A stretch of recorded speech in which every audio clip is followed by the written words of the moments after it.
A few years ago, I went to Yosemite National Park and I took a reference image and I made it into a painting, and this is the framing process. One of the most enjoyable things after a painting is removing the tape and looking at those nice crispy edges. Now I painted this piece on Arch's 156-pound watercolor paper. It was a large sheet, but I cropped it out. But now in order to fit the painting into the frame, I must crop it even more. In order for me to do this, I'm using my very old but still functional cutting board. Now don't let the very satisfying noise of the paper being split distract you. This is a very dangerous tool and must be used with extra caution. Now it's time to date and sign the painting. Now what you're seeing here is a failed attempt of me signing this painting, as I had to erase it over and over again until it felt right. But now you're just gonna see this version.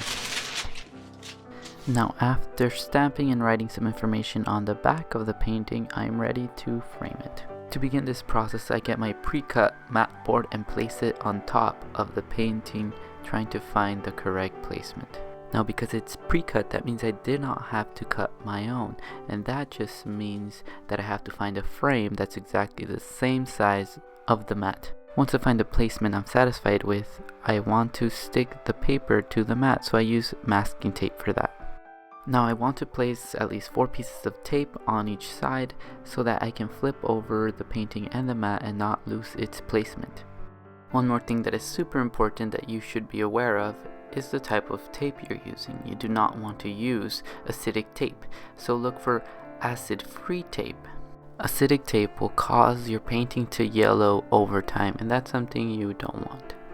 And you can purchase it at any art store. Now a lot of people would rather attach their painting to a proper backing. However, I'm a rebel at heart and I attach it directly to the matting board. Now in order to execute this properly, you must place the tapes on the corners and on the sides. This helps to secure the painting and also helps to control warping. Alright, now it's time to frame the painting, and the frame I'm using I purchased at Michael's. Now this is a very simple frame. You just have to place the matted painting inside, then the glass over it, and you are good to go. The glass just clips right in. Having someone professionally frame this painting would run me about $60 to $100. However, I spent about $5 for the mat and about $10 for this frame. So there you have it.